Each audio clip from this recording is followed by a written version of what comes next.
Hello, everybody. This is the Chocolate News Podcast. I'm your co-host, John Alexander Reese. And I'm your co-host, Andria Carter. And if you did not know, the Cincinnati Herald has been around since 1955 and is the leading African American owned newspaper in the greater Cincinnati area and Northern Kentucky area. How's it going, Andrea? It's going fine. It's getting a little cold out there for quote Oh, spring is about to occur. What the heck's going on? I don't understand. I don't Um, know either. that rodent didn't see its shadow, so we're supposed to be warming up, not getting cold. You know what? I should not insult Punxsutawney Phil and call him that rodent. But when that's a long name. So I just I know it's been getting warmer, it's like stuck in the 50s, but now it's starting to freeze again. I was like, I was getting ready to put up my sweaters and start wearing shoes without socks again. So, anyway, it overall it's wonderful. It's fine. It is interesting week in the news. Very interesting week in the news. Yeah. I wanted to start out with a couple things. I was watching the Cincinnati City Council's Public Safety Committee meeting. And two very interesting things occurred in that meeting, which is my day of food of thought for everyone. One, the Cincinnati Police Department gave a report on the reaction to, when people call for police, what is the reaction time? And a lot of people feared that when they eliminated District 5, that reaction time would be impacted, it would be longer, people would not get there fast enough. We'll come to find out that CPD either kept the same reaction time or improved upon the reaction time, and they're getting there faster to items with the downsizing of eliminating District 5. Huh. So which I thought was very interesting. The report was given before public safety. It is on, you can, if you go on the council meeting schedule, if you look under public safety in the agenda item, you can click on and get the agenda, the presentation that way, or call down to the clerk's office for city council and they will send it to you because it's online. And it's fascinating to look at and how they break it down and the response times. And they have an average of, I think response time with average is like 5 minutes or less. Oh, that's And that's good. it's very good. And some areas saw an improved response time of a little bit more than a little bit less than that. And I think it's because they divvied up District 5. So those districts that are closer to certain areas, they're getting there faster. So it's just interesting to see how it has worked out, and that we're seeing an improved response with our police force, even though we're not up to the full complement of 1,500 people. But with what we got, we're getting good results. So well done for the Cincinnati Police Department. And then two, our Vice Mayor, Jan Michelle Kearney, she introduced a motion with council member Scotty Johnson, who is the chair of the Public Safety Committee, about taking a look at how we can help those individuals who have completed their jail time, have paid their debt to society, but they're finding it difficult to find a job, get housing, things like that. And the impact of still having their record over their heads is hurting their ability to move forward in their lives. So Hmm. they're asking for a report, and actually this motion for a report, taking a look at if we were able to purge records of individuals convicted by city laws a lot faster than not, and then also maybe look at how we can help them, give them a leg up to help them get employment and other things like that. On average, two-thirds of the people who are detained in jail have an income of less than $12,000. Hmm. So they're impacted in so many ways. Before that's even before they get a jail sentence, they're making less than $12,000. And then when they come out, they're not making anything, and they got to go from zero to rent, to food, to get a job. So they face an uphill battle. And so they're looking at how can we help individuals. And this came out of a conversation she had with Tamaya Denard, who works for the job. Who I forgot who she works for. It's with CityLink. She's Right. for the Center for Employment Opportunities, and she's the director of that. So she, understands what's going on. And out of that conversation, this motion came about. So it's two things to think about as we go forward. But the chocolate news that I have to tell you about, well, first off, even though we weren't part of Super Tuesday, we did have our Ohio primary, and that was yesterday. Biden won in the Democratic primary, Not um, surprising. and Trump won the Republican primary. There Also not were surprising. there were very few contested races in the Democratic side of the primary. I think there's like one race that there was a contested that was being contested. Everyone else was just single and just voted, and that way these people automatically go on the November ballot. In Ohio, Biden was competing against Dean Phillips, and Biden won. So Biden he has enough points for the Democratic nomination for president. Trump obviously has the points, or he's almost there with the points for the Republican nomination. Though, as people like to say, primary voters are not election day voters. So it's going to be interesting to see what happens on election day for the Ohio primary. Oh So yeah. there's that. And then I don't know if everyone paid attention or saw this article about the $418 million settlement that was occurred out in Seattle with the powerful trade group that represents real estate agents. It's NAREB. It's the National Association of Realtors. What it was, they finally settled this historic settlement that came about last year. It's a multi-billion-dollar antitrust ruling of it's going to go into effect in July, and basically it's going to shift how real estate agents are paid when they sell a house, whether they're representing the sale or they're representing the buyer. Now, normally, um, what happens is that both, whether you're representing the seller or the buyer, you share the commission on a house. Right. But with this settlement, the person buying the house gets the commission. Hmm. And the person who's representing the seller of the house, they can negotiate outside of the buy to get a part of the commission, or the seller is going to have to pay a fee up front for the real estate agent to represent the sale. Basically, what occurred, give you some background on what happened. There was a Missouri lawsuit that challenged the decades old system of requiring agents of home sellers to split the commission on sales with the agents of the home buyers. Most commissions range between 5 and 6% of the home sale price. Under the settlement, home sellers and their agents can no longer outline compensation for agents representing the buyers within their MLS listing. They can, however, negotiate outside of the official listing. So that means, someone's keeping the whole of the commission, or they're going to agree something else. There are over 1.5 million agents in this industry that this lawsuit's going to affect in the US alone. And it is just interesting of how this settlement is going to affect an industry. So we'll probably see a change in home prices. We'll see a change in fees, whether it's upfront costs or back end costs.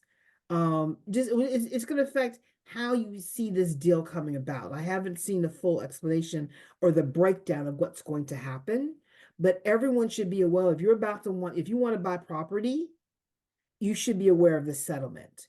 And I recommend everyone to read it. It is on our website for everyone to read, because we have a lot of Blacks who are real estate agents who will be Mm-hmm. affected by this settlement. So just give everyone a heads up about that. Two, again, we go about history, and It must be tough living in a southern state and being a southerner. Southerners are known for being friendly. They're known for their food. They're known for their hospitality, blah, blah, blah. Except for when it comes to color. They have their issues. I'm being nice. I'm being politically nice. But the Alabama Republicans passed a controversial anti-diversity legislation just this week. And basically, it is starting a debate about free speech and diversity. To give you an idea of what happened, they passed a bill targeting diversity, equity, and inclusion, DEI.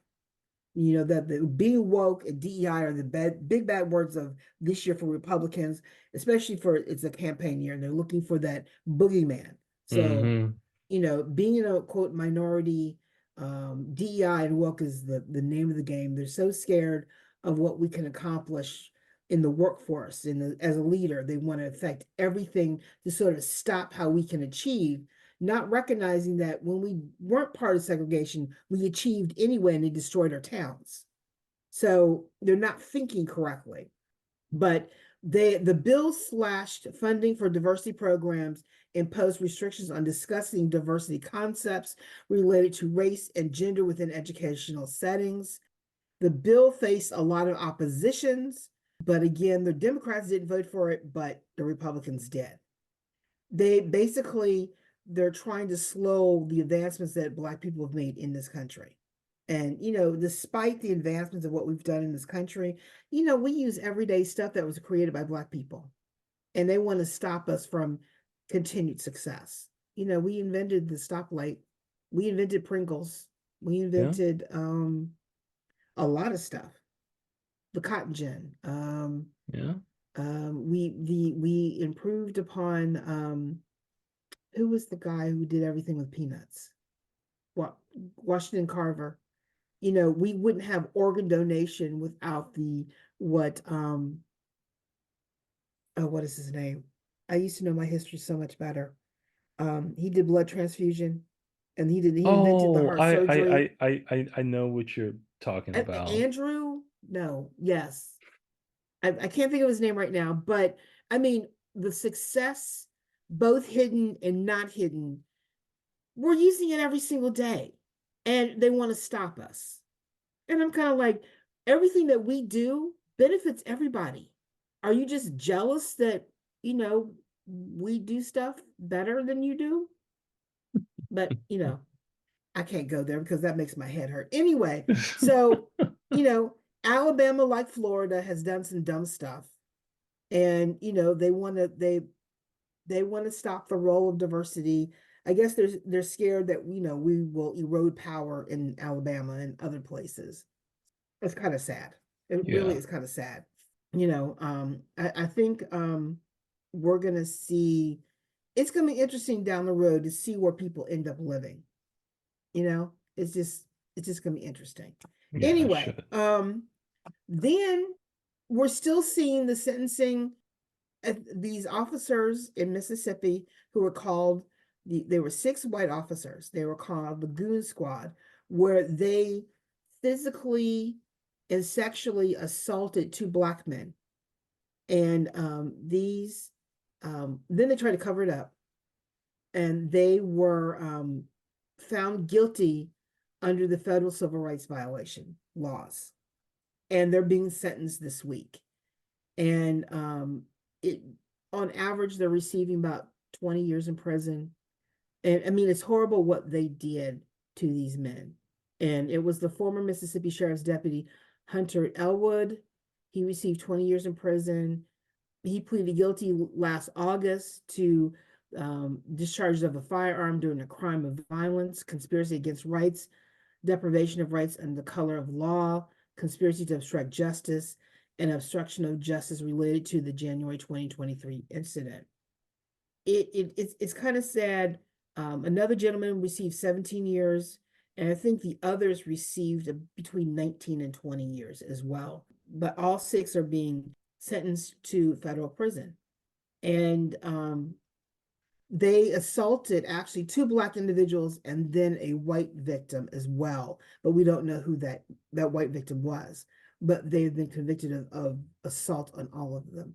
They held them, they assaulted them, and I I don't think they killed them, but the assault was so horrific that it was unbelievable. So Mm. there's that. It's kind of sad when you have the fact that Cincinnati, I should say, police departments or sheriff offices around the country are having a very difficult time recruiting people to join their ranks. And it's because of this stuff right here. I mean, I think people also recognizing we need police. We need to help obey the laws. But when the people that we're hiring to help us stay within the letter of the law, when they step outside the lines of the law, they need to face consequences. And I think certain people don't like the fact that now police officers can face consequences. Hmm. Where before they hid behind the law, they hid behind everyone agreed that they could do whatever they want. And basically, no, you can't. And I think, each industry has gone through a disruption.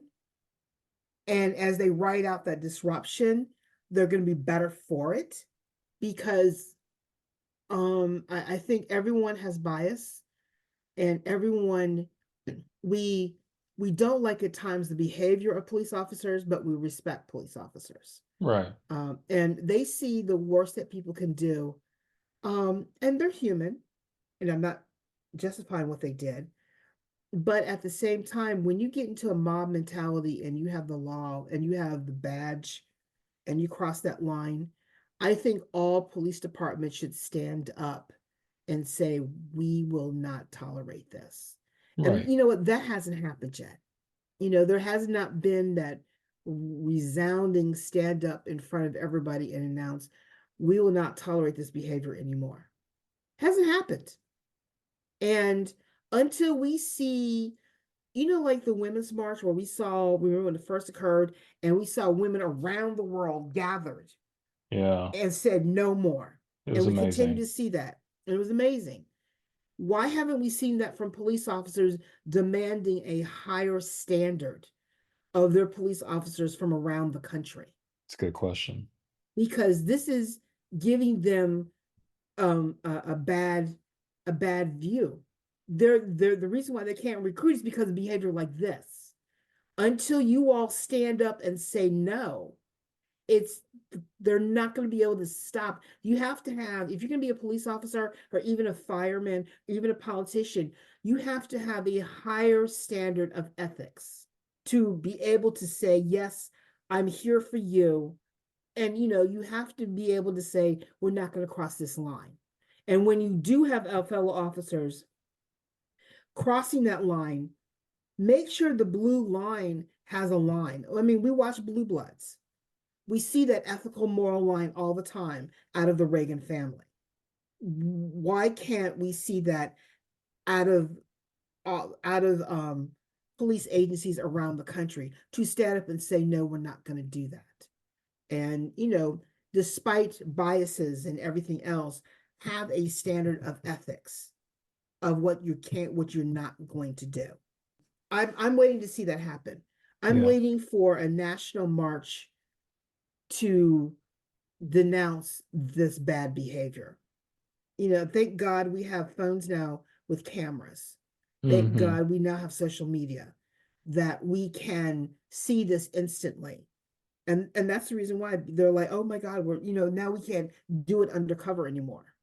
You will get caught because Big Brother's all around us, whether it's little brother with a camera or big brother with a camera on a building. And I think I think the result of Goon Squad is just say that for Cincinnati Police Department, what we went through with them, we are better for it. They're a better police agency today than they were in 2001. Much better today than they were.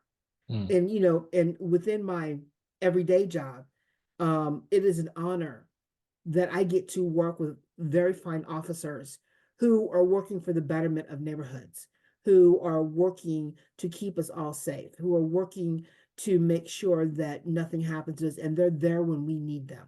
But at the same time, they need to show that same respect and stand up to their fellow officers and say enough.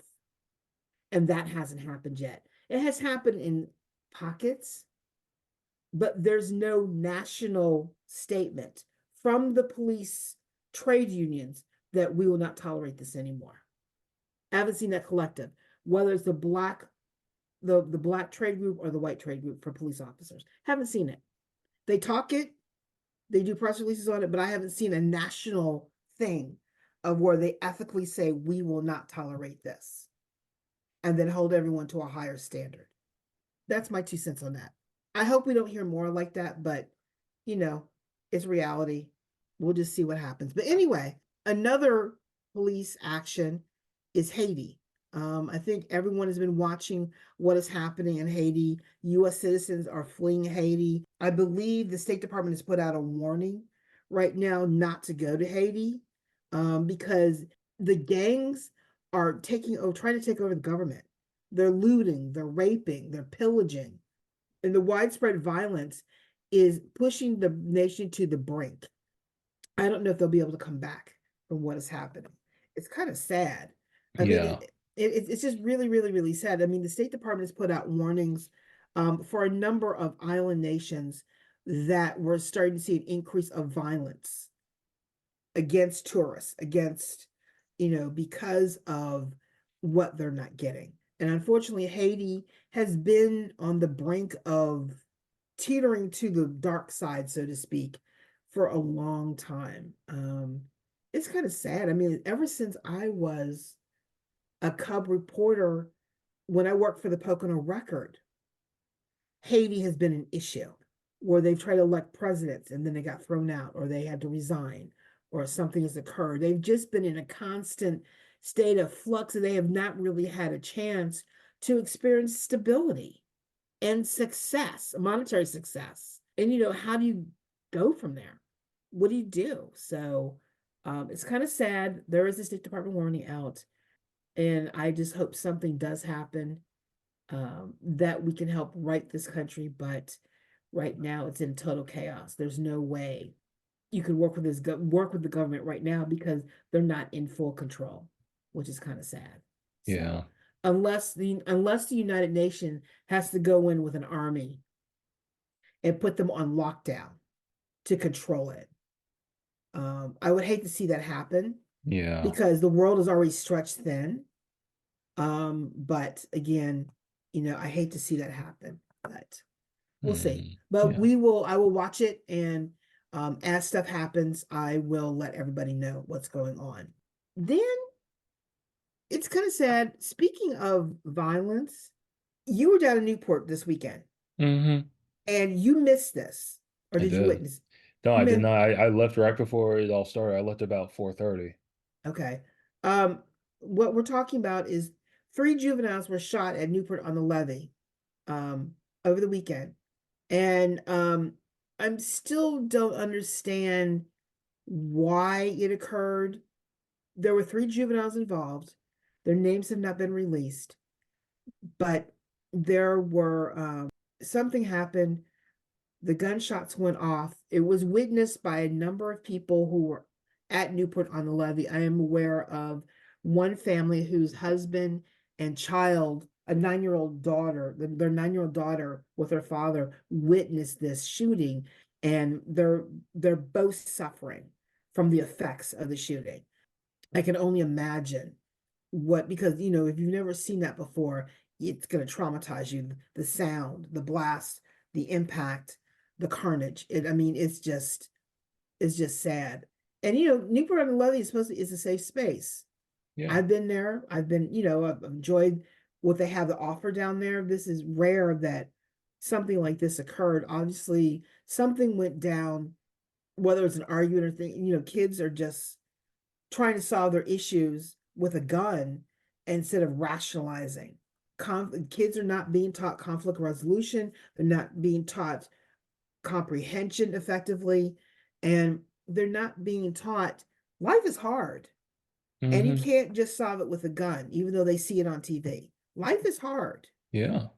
And we're the parents who have said, if you go to jail, I'm not getting you out of jail. That was the threat my parents gave me when I was young. Don't Hmm. do anything to step out of line. There was that, but I don't know. But it's kind of sad that, we have seen an increase in shootings in Covington, which is, normally we don't hear anything about Covington. Yeah, Usually it's exactly. quiet. Now, all of a sudden, since January, it's Covington this or Newport this, or, it's just, it's popped up.